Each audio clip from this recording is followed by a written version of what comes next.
దేవుని పరిశుద్ధ నామమునకు మహిమ కలుగునుగాక.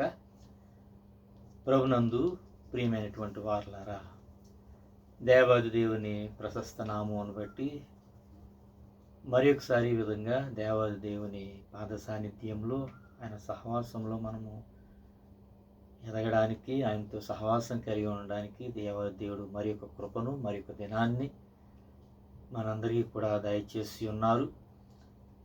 అయితే వాక్య భాగాన్ని మనము ధ్యానించుకుందామండి. మన పరిశుద్ధ గ్రంథంలో నుండి పేతురు రాసిన మొదటి పత్రిక 3వ అధ్యాయము 12వ వచనం మనం ఒకసారి చదువుకుందాం. ప్రభు కన్నులు నీతిమంతుల మీదను ఆయన చెవులు వారి ప్రార్థనల వైపునను ఉన్నవి గాని ప్రభువు ముఖము కీడు చేయు వారికి విరోధముగా ఉన్నది. చిన్న ప్రార్థన చేసుకుందాం. దయగలిగిన మా దేవ, పరిశుద్ధులైన మా తండ్రి, నీకు వందనాలు అయా. మీ ప్రశస్త నామంలో మీ కృపను బట్టి మరి యొక్క దినాన్ని దయచేసి ప్రభా, మిమ్మల్ని మీతో సహవాసం కలిగి ఉండి నీ వాక్యాన్ని ధ్యానించడానికి మీరు మాకు ఇచ్చినటువంటి కృపను బట్టి వందనాలు ప్రభా. ఈ ధ్యానాంశంలో మీరు తోడుగా ఉండి మీ సహాయం చేకూర్చి మీ కృపను అనుగ్రహించమని యేసునామములో అడుగుచున్న మా తండ్రి, ఆమేన్. నీతిమంతుని ప్రార్థన అనే అంశాన్ని మనము ఈరోజు ధ్యానించబోతున్నామండి. నీతిమంతుని ప్రార్థన మనం చూసుకున్నట్లయితే, ప్రభు కన్నులు నీతిమంతుల మీదను ఆయన చెవులు వారి ప్రార్థనల వైపునను ఉన్నవి కానీ ప్రభు ముఖము కీడు చేయు వారికి విరోధముగా ఉన్నది అని మన వాక్య భాగంలో చూస్తున్నాం.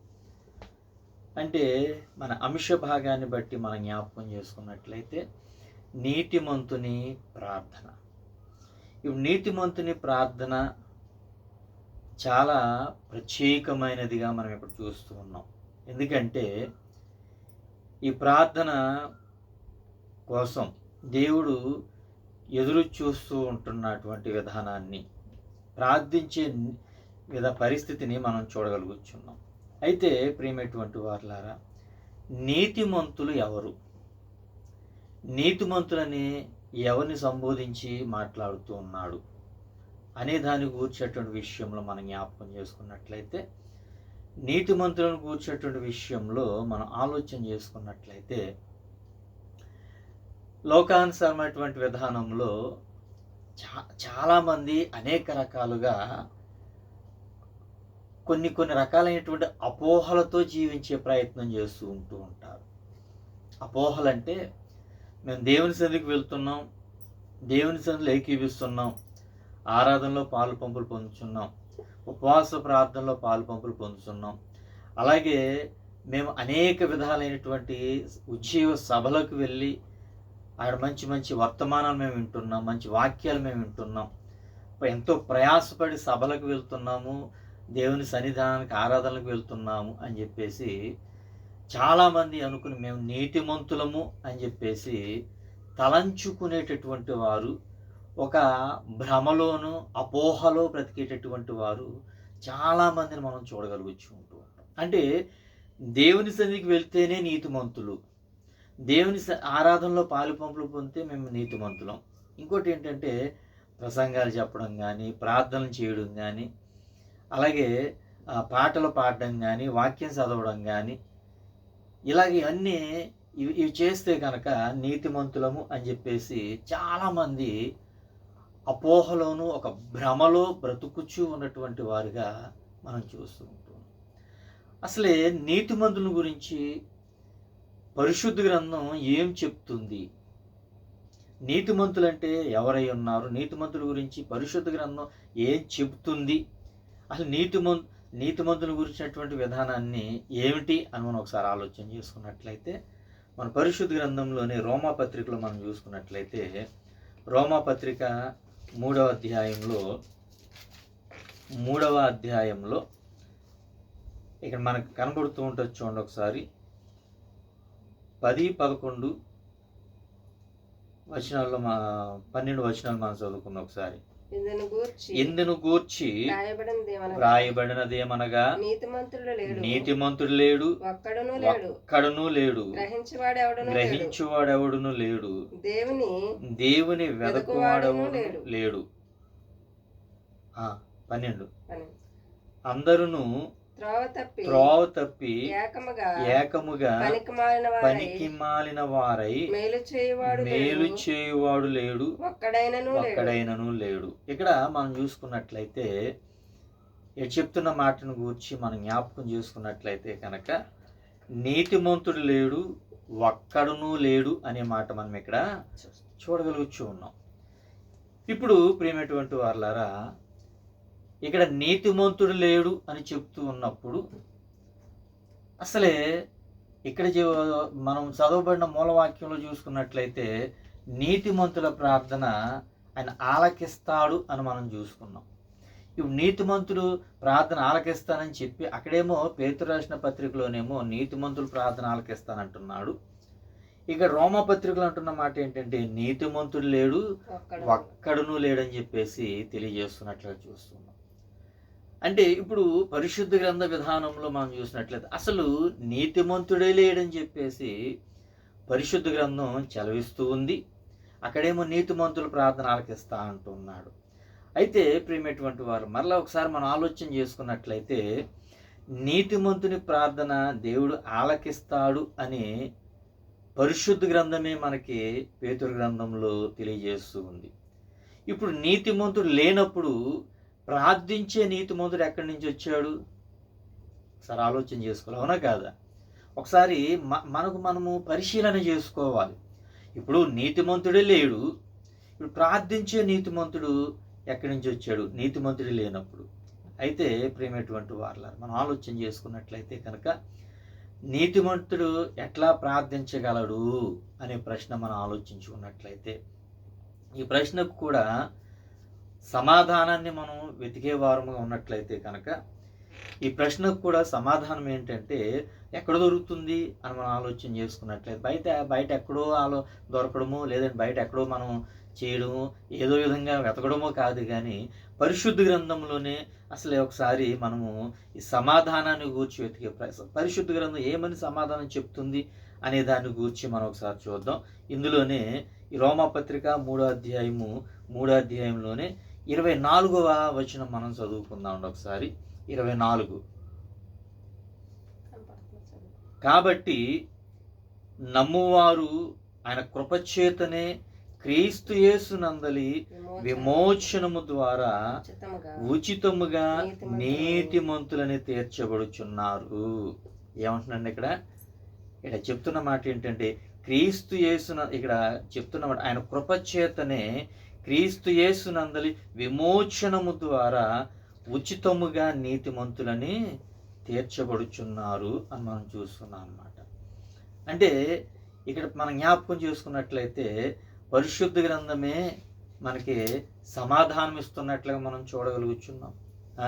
ఇప్పుడు ప్రియమైనటువంటి వారలారా, మనము ఒక విధంగా ఆలోచన చేసుకున్నట్లయితే మనకు స్పష్టంగా అర్థమైంది ఏంటి అని మనం ఆలోచన చేసుకున్నట్లయితే కనుక నీతిమంతుడు లేడనేది వాస్తవమైన విషయమే. నీతిమంతుడు లేడు, అది వాస్తవమైన విషయమే. అలాగని చెప్పేసి అయితే నీతిమంతుని ప్రార్థన కూడా ఆలకిస్తాననేది కూడా వాస్తవమైన సత్యమే, అది కూడానే. అయితే ఏంటంటే ఇక్కడ మనం చెప్తున్న మాట జ్ఞాపకం చేసుకున్నట్లయితే ఒక వ్యక్తి ఆయనను నమ్మడం ద్వారా, ఒక వ్యక్తి ఆయనను విశ్వసించడం ద్వారా, ఒక వ్యక్తి పరిపూర్ణమైనటువంటి విధానంలో ఆయన మార్గంలో నడవడం ద్వారా అతడు నీతిమంతుడుగా అతడు తీర్చబడతాడు. అంటే దేవుని వాక్కును వినాలి, దేవుని వాక్యాన్ని అనుసరించాలి, దేవుని వాక్యం ఉన్నటువంటి సత్యాన్ని తెలుసుకుని గ్రహించుకుని దాని ప్రకారంగా జీవించే ప్రయత్నము చేయాలన్నమాట. అర్థమవుతుంది కదా? ఎందుకంటే ఒక విధంగా మనం జ్ఞాపకం చేసుకున్నట్లయితే ఇక్కడ నీతిమంతుడు లేడు కానీ ఆ లేడు అనేటటువంటి విధానంలోనే ఆ నీతిమంతుడు లేనటువంటి పరిస్థితుల్లో ఆ వ్యక్తే ఎవరైతే ఉన్నారో వారు వాక్యాన్ని గైకొనేటటువంటి విధానంలో వారు నీతిమంతులుగా తీర్చబడతారు అని చెప్పేసి మనం చూస్తున్నాం. అయితే ప్రియమైనటువంటి వారల నీతిమంతునిగా మారిన వ్యక్తి నీతిమంతునిగా మారిన వ్యక్తి ప్రార్థించినప్పుడు, మొర్రపెట్టినప్పుడు, హృదయపూర్వకంగా విజ్ఞాపన చేసినప్పుడు ఖచ్చితంగా దేవుడు ఆలకిస్తాడనమాట. ఒకసారి మనం చూసుకున్నట్లయితే యాకోబు రాసిన పత్రికలో మనకి ఒక మాట కనబడుతూ ఉంటుంది చూడండి. యాకోబు గారు ఒక వ్యక్తిని గూర్చి సంబోధించి మాట్లాడుతున్నాడు. యాకోబు రాసిన పత్రిక 2వ అధ్యాయము 23వ వచనం మనం చూసుకున్నట్లయితే కనుక ఇక్కడ యాకోబు గారు ఏం చెప్తున్నాడో చూద్దాం, చదవండి. కాబట్టి అబ్రహాము దేవుని నమ్మెను, అది అతనికి నీతిగా ఎంచబడిను. చాలు. అంటే మనం జ్ఞాపకం చేసుకున్నట్లయితే ఒక విషయాన్ని మనం గమనించాలి. ఏంటంటే అబ్రహాము గారు ఏం చేసేవాడు, ఏం పని చేశాడు, ఏ వ్యాపారం చేశాడు అని మనం చూసినట్లయితే బొమ్మలను తయారు చేసి వాటిని అమ్ముకునేటటువంటి వర్తకపు బిజినెస్ వ్యాపారం చేసేటటువంటి వాడుగా ఆయన ఉన్నాడనమాట. అయితే బొమ్మలను విగ్రహాలను అమ్ముకునే వ్యక్తి, ఎందుకంటే అతనికి అదే జీవనోపాయము, అదే జీవనం. కాబట్టి ఆ విగ్రహాలను బొమ్మలను చేయడం, వాటిని అమ్ముకుని రావడం, కుటుంబాన్ని పోషించుకోవడం అనేది అబ్రహాం గారు కలిగి ఉన్నాడు. అయితే ప్రేమటువంటి వాళ్ళ ఆయనను గూర్చి చెప్తున్న మాట ఏంటంటే ఆయన నమ్మెను అది అతనికి ఎలా ఎంచబడిందంటండి, నీతిగా ఎంచబడును అనే మాట చూస్తున్నాం. ఎందుకు నీతిగా ఎంచబడిందంటే దేవుని మాటను విన్నాడు. నీవు వింటున్నావా? దేవుని మాట నీవు వింటున్నావా? దేవుని మాటను కలిగి అనుసరించి దేవుని యొక్క ఆజ్ఞలకు లోబడి నీవు జీవిస్తున్నావు. ఒకసారి ఎవరికి వారే, ఎవరో వచ్చి మనకి చెప్పడం కాదు, ఎవరో వచ్చి మనకి తెలియజేయడం కాదు, కానీ ఇప్పుడు అబ్రహాముకి ఎవరో వచ్చి చెప్పలేదు, దేవుని వాక్కును విన్నాడు. ఆ వాక్కును విని ఆయన ఏం చేశారంటే ఆ వాక్కును బట్టి దేవుని మార్గాన్ని అనుసరించాడు, దేవుని నమ్మాడు. కాబట్టి అతడు నీతిగా ఎంచబడినటువంటి విషయాన్ని, నీతిమంతుడిగా తీర్చబడినటువంటి విషయాన్ని మనం ఇక్కడ చూడగలుగుతున్నాం. ఇంతకీ మనం నమ్మవలసినది ఏమిటి? దేన్ని మనం నమ్మాలి? ఏ విషయాన్ని మనం నమ్మేవారము ఉండాలి అనే దాని గురించినటువంటి విషయంలో మనము పాపులమని, పాపపు జీవితాన్ని కలిగిన వారమని, ఎందుకంటే పాపపు స్థితిని కలిగిన వారమని ఒక విధంగా మనం జ్ఞాపకం చేసుకున్నట్లయితే పుట్టుకతోనే పాపులమై ఉన్నాం. అందుకే దావీదు గారు అంటున్నాడు, నేను తల్లి గర్భములో నుండి పాపినై పుట్టాను అని చెప్పేసి ఆయన ప్రార్థన పూర్వకంగా తండ్రి దగ్గర ఒప్పుకుంటున్నట్లుగా మనం చూస్తాం. అంటే పాపములోనే పుట్టాము, పాపపు లోకములోనే మనం జీవిస్తూ ఉన్నాం. కాబట్టి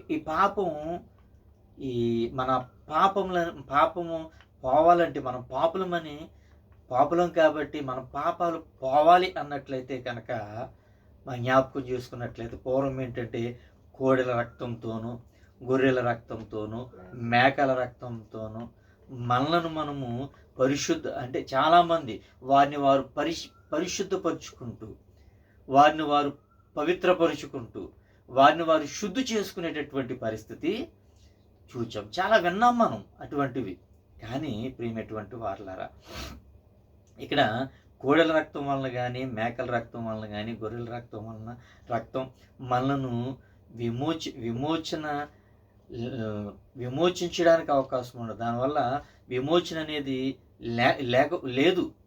కానీ యేసయ్య ఒక విధంగా మనం ఆలోచన చేస్తే దేని ద్వారా మనం విమోచించబడతాం? మరి అసలు దేని ద్వారా విమోచించబడడానికి అవకాశం ఉంది అని మనం ఆలోచన చేసుకున్నట్లయితే యేసుక్రీస్తు ప్రభువు వారు, యేసయ్య నీ కోసం, నా కోసం, మానవాళి అయినటువంటి ప్రతి ఒక్కరి కోసం కూడా ఆయన ఏం చేశారంటే ఈ లోకానికి దివి నుండి భువికి ఆయన ధవల సింహాసనాన్ని వీడి ఈ పాపపు ఈ లోకములోనికి ఆయన వచ్చి మన నిమిత్తమై బలిగా మారడానికి ఆయన లోకానికి వచ్చాడనమాట. ఎందుకంటే ఆయన సింహాసనాన్ని వీడి, ఉన్నత స్థితిని వీడి లోకానికి రావాల్సినటువంటి అవసరం ఏముంది? ఎందుకంటే ఆయన స్వరూపము మనకిచ్చాడు, ఆయన ఆత్మను నీకు ఇచ్చాడు, ఆయన రూపంలో నీవు ఉన్నావు, ఆయన ఆత్మగా నీవు జీవిస్తున్నావు. కాబట్టి ఆ రూపము చెదరిపోకూడదు, నాశనానికి వెళ్ళిపోకూడదు.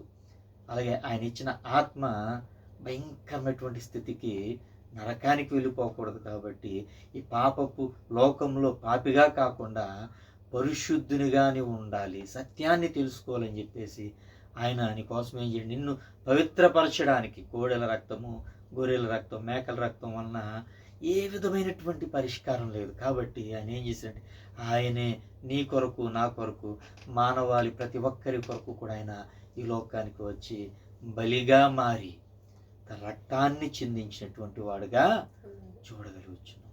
ఎంత గొప్ప విషయం ప్రియమైనటువంటి వారు. ఒకసారి గమనించుకోవాలి, ఒకసారి ఆలోచన చేసుకోవాలన్నమాట. కావున ప్రియమైనటువంటి విశ్వాసులారా, దేవుని యొక్క పరిశుద్ధ నామమును మనం జ్ఞాపకం చేసుకున్నట్లయితే ఆయన బలిగా మన కోసం వచ్చాడు, రక్తాన్ని చిందించాడు, మరణించాడు, నీ కొరకు, నా కొరకు, మనందరి కొరకు. మరణించినటువంటి ఆయన సమాధి చేయబడి మరలా మూడవ తీరాన తిరిగి లేచి ఆయన ఆరోహణుడైనటువంటి విషయాన్ని మనము చూడగలుగుతున్నాం అన్నమాట. కాబట్టి తండ్రి దగ్గరికి ఆయన వెళ్ళాడని మనము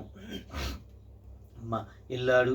అలాగే మనకు నివాసములు స్థిరపరిచి మనలను కూడా నేను పరిశుద్ధపరిచాడు, మనలను కూడా అక్కడకు తీసుకువెళ్ళడానికి తప్పక ఆయన మరలా తిరిగి రాబోతున్నాడని చెప్పేసి ఒక నమ్మిక, దృఢ నిశ్చయత, విశ్వాసము మనం కలిగినటువంటి వారముగా ఉండాలన్నమాట. కాబట్టి ప్రియమైనటువంటి వారులారా, ఈ విషయాలను నమ్మి నీ పాపములు ఒప్పుకుంటే నీవు నీతిమంతుడిగా తీర్చబడ్డానికి అవకాశం ఉంటుంది. అంతేగాని ఈ లోక జీవితంలో, ఈ లోకపరమైనటువంటి జీవితాన్ని, ఈ లోక జీవన మనుగడలో నీవు ఉంటూ ఇష్టానుసరమైనటువంటి విధానంలో నువ్వు జీవిస్తున్నట్లయితే కనుక నీతిమంతుడిగా తీర్చబడ్డానికి అవకాశం ఏమీ కూడా ఉండదు.